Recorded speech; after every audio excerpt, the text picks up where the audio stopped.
Especially Teenmar Mallanna garu ఈరోజు సరే చాలా అగ్రెసివ్గా ఉద్యమాన్ని ముందుకు తీసుకొస్తున్నారు. ఒక జాతిలో ఒక సెంటర్ ఆఫ్ అట్రాక్షన్గా నిలిచారు. మీరే కాంగ్రెస్ పార్టీకి వచ్చారు, ఎమ్మెల్సీ అయ్యారు. సరే మీ వాయిస్తోనని మీరు అంటున్నారు. సో ప్రజల్లో కూడా అలాంటి ఉద్దేశమే ఉంది. అట్ ది సేమ్ టైం నిలకడలేనటువంటి వ్యక్తిత్వం, నిలకడలేని మనస్తత్వం, నిలకడలేని విధానాలు, నిలకడలేని రాజకీయపరమైనటువంటి నిర్ణయాలు అనేటటువంటి దానికి ఒకసారి మీరు బీజేపీ కేంద్ర పెద్దలను కలిశారు, మరుసటి రోజు కాంగ్రెస్ కండువా వేసుకున్నారు. మరి ఆ స్థిరత్వం లేనటువంటి వ్యక్తిత్వం మీద ఎందుకు రావాలి అసలు? అంటే స్థిరత్వం అంటే ఏంది? స్థిరత్వం మీ దృష్టిలో స్థిరత్వం ఏబీవీపీలో నాయకుడిగా ఉండి బీఆర్ఎస్ పార్టీలో చేరి తర్వాత తెలుగుదేశం పార్టీలో చేరి తర్వాత బీజేపీ అలయన్స్తో పోటీలో దిగి తర్వాత కాంగ్రెస్ పార్టీలో చేరడం స్థిరత్వం. అదే పర్సన్ వ్యక్తులు పక్కన పెట్టేద్దాం. నేను ఓన్లీ తీన్మార్ మల్లన్న గురించే మాట్లాడుతున్నా. క్లీన్ పాలిటిక్స్ ఈ ప్రజల అవసరాలు తీర్చడం కోసం గాడిదల మీద కూడా ఎత్తామని చెప్తా ఉన్నాము. అంతే. ఏందండి తీన్మార్ మల్లన్న? తీన్మార్ మల్లన్న ఏం మారిండండి? ఒక మాట చెప్పండి. 2014లో కాంగ్రెస్ పార్టీ బీఫామ్ మీద కంటెస్ట్ చేసిన తర్వాత తీన్మార్ మల్లన్న ఏ పార్టీలో కనబోయిందా? ఏ పార్టీలో సభ్యత్వం చూపిస్తారా? ఆ తర్వాత నేను జైల్లో ఉన్నప్పుడు నా కుటుంబం పోయి భారతీయ జనతా పార్టీకి హామీ ఇచ్చినందుకు అందులో జైన్ అయి బయటకు వచ్చిన. ఓకే. మళ్ళీ ఎక్కడికి వచ్చిన? కాంగ్రెస్ పార్టీ కదా. కాంగ్రెస్ నుంచి పోయి కాంగ్రెస్కి వచ్చిన. ఈ స్థిరత్వం ఏముందండి? ఓకే. ఇదొక డ్రామా కల్పించి ఎన్నండి జానారెడ్డి ఎన్ని పార్టీలు మారిండండి, ఓకే, రేవంత్ రెడ్డి ఎన్ని పార్టీలు మారిండండి, వీళ్ళు కేసీఆర్ ఎన్ని పార్టీలు మారిండండి. వీళ్ళ స్థిరత్వమా? అంటే బీసీలు మాత్రం మారకూడదు, ఆడ బడి ఉండాలి. అంటే బీసీల గురించి నేను మాట్లాడలా. అంటే మనం క్లీన్ పాలిటిక్స్ చేయాలి అనుకున్నప్పుడు మన క్లీన్ గా మా పాలిటిక్స్ చాలా క్లీన్ గా ఉన్నాయి. మా పాలిటిక్స్ తల్లి గర్భంలో ఉన్నటువంటి బిడ్డ చుట్టూ ఒక మాయ లాంటి ఒక అద్భుతమైన వలయం ఉంటుందిగా, అంత క్లీన్గా ఉన్నాయి. Okay, no doubt. ఓకే. ఇంకొకటి, మీరు మొదటి నుంచి కూడా మీరే చెప్పారు మీ నేపథ్యం ఏంటి అనేది ఈరోజు తెలంగాణ రాష్ట్ర ప్రజలందరూ కూడా తెలుసు. సో అలాంటి అంటే అధికారం లేదు, మీ పుస్తకంలోనే ఉంది, అధికారం లేదు, తర్వాత వచ్చేసి డబ్బు లేదు, తర్వాత వచ్చేసి రాజకీయపరమైనటువంటి సపోర్ట్ లేదు, అయినా సరే స్వతహాగా ఎదిగినటువంటి ఒక వ్యక్తి. మీరు గతంలో రాజకీయాలు చేయాలి, మంచి చేయాలి సమాజానికి అని చెప్పేసి సాయం చేయండి నన్ను అని చెప్పి అడిగిన రోజు నుంచి ఇటీవల వరంగల్ సభలో మీకంటే ఎక్కువ డబ్బు మా దగ్గర ఉంది అనేటటువంటి ఒక స్టేట్మెంట్ ఇచ్చారు సార్. దీని మీద ఏంటి అసలు? అంటే అంత అక్కడి నుంచి ఇక్కడికి రావడానికి జరిగినటువంటి ఆ ప్రయత్నంలో మీరు చేసినటువంటి ఏదో చెబితే మిగతా బీసీ బిడ్డలు కూడా ఎదిగే ఛాన్సెస్ ఉంటాయి. ఒకటి పాలిటిక్స్.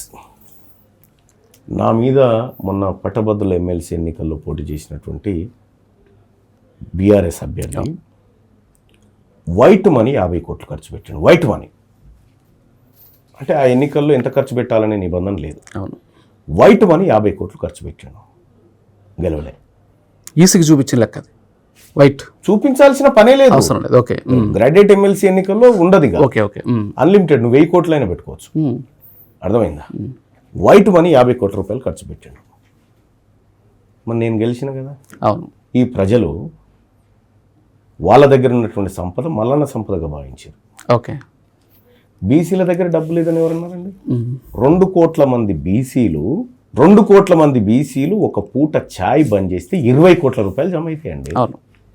2 కోట్ల మంది బీసీలు ఆదివారం మటన్ బంద్ చేస్తే 500 కోట్లు జమ అవుతాయండి. పైసలు లేవని ఎవడు చెప్పిండండి బీసీల దగ్గర? ఓకే. మీరేదో పైసలకు పట్టేదారులు అయినట్టుగా, మీ దగ్గరనే సంపద అంతా పోగుబడినట్టుగా. ఈ రాజకీయాలు కాదు, ఈ పార్టీలను కొనేంత శక్తి మా బీసీల దగ్గర ఉంది. ఓకే.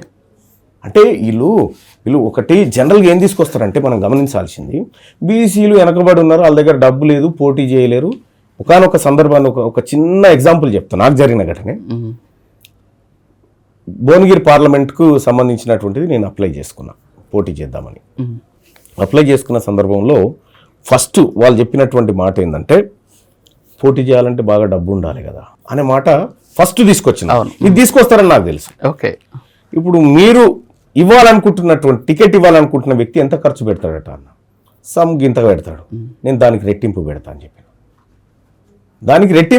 చెప్పిన. ఓకే. అమ్మ ఇక్కడ డబ్బు దగ్గర మళ్ళీ ఇబ్బంది అవుతుంది కదా, ఈయనని ఆపలేం డబ్బు దగ్గర. ఓకే. నెక్స్ట్ ఏంది సర్వే ప్రకారం ఓకే ఉమ్. సర్వే ప్రకారం ఇద్దాం, సర్వే ప్రకారం ఇద్దాం.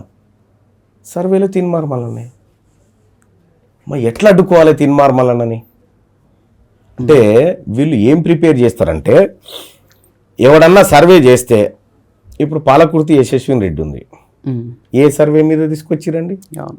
ఏ సర్వే మీద తీసుకొచ్చిరు వాళ్ళని? అంటే అగ్రవర్ణాలు బీసీలను, ఈ థాట్స్ ఉన్నటువంటి వాళ్ళని రాజకీయంగా రాకుండా కొన్ని హార్డిల్స్ ఇటువంటి పెడతారు అన్నట్టు. ఓకే. ఈ హార్డిల్స్ని ఛేదించడం కోసం ఎన్ని వ్యూహాలు ఉంటాయో అన్ని మేము వాడతాం. ఓకే. అంటే ఇప్పుడు మీరు చెప్పారు క్యాష్ అండ్ క్యాస్ట్. సరే, క్యాస్ట్ అనేది సెకండరీ, ఎందుకంటే క్యాస్ట్ ఈరోజు బీసీలే అధికంగా ఉన్నారు. సో క్యాస్ట్ తోటి పాలిటిక్స్ చేసే రోజులు ముందు రాబోతున్నాయి. సరే, మీ ఆధ్వర్యంలో అది సెకండరీ. ముందు ఏంది ఇప్పటిదాకా దేని ఏం పాలిటిక్స్? నేను అనేది క్యాస్ట్లోనే రాజ్యాధికారం. నేను రాజ్యాధికారం గురించి మాట్లాడుతున్నాను మీతోటి. At the same time cash గురించి మాట్లాడితే మీరు దాంట్లో కూడా నేను రెడీ అంటున్నారు. కారణం ఏంటంటే జాతి నా కోసం ఉంది, జాతి నా వెంట ఉంది అనేసి స్పష్టంగా చెప్తున్నారు కదా. మరి రేపు మీరు పార్టీ పెట్టి మీ పార్టీకి సంబంధించిన అభ్యర్థులు నిలబెట్టినా కూడా వాళ్ళని గెలిపించుకునేటటువంటి సంపద, అంటే ఒక జర్నలిస్ట్గా డబ్బు రాజకీయాలు మాట్లాడడం నాకు అసహ్యం అనిపిస్తున్నప్పటికీ కూడా తప్పదు ఇక నిజాలు మాట్లాడాలి. సో అంత సంపద మీరు పోగేయగలరా? అంటే ఒక విషయం మైసాబ్ మీరు బాగా గుర్తుపెట్టుకోవాల్సింది, కేసీఆర్ 2014 ఎన్నికల్లో పోటీ చేసే కంటే ముందు అనేక బై ఎలక్షన్స్ జరిగినాయి. ఏ డబ్బు గెలిపించింది సార్ వాళ్ళని? ఏ డబ్బు గెలిపించింది? ఒక వాదమే కదా. అవును. అంటే ఒక ఆత్మగౌరవం ముంగట ఏ డబ్బు నిలబడదండి. ఓకే. ఒక ఆత్మగౌరవం ముంగట ఏ డబ్బు నిలబడదు. ఒక సుదీర్ఘమైన ఆకాంక్ష ముందు, ఓ బలమైన ఆకాంక్ష ముందు ఈ డబ్బులు ఇవేం పనిచేయండి. నిజంగా డబ్బులతోని మాత్రమే రాజకీయాలు చేయొచ్చు అనుకుంటే ముఖేష్ అంబానీ శాశ్వత ప్రధానిగా ఉంటాడు మన దేశానికి. అవును. డబ్బు పాలిటిక్స్ అనేది ఒక స్థాయి వరకు మాత్రమే. నువ్వు అల్టిమేట్గా ప్రతి శరీరాన్ని మెప్పించేది ఒక కాజ్ మాత్రమే. అవును.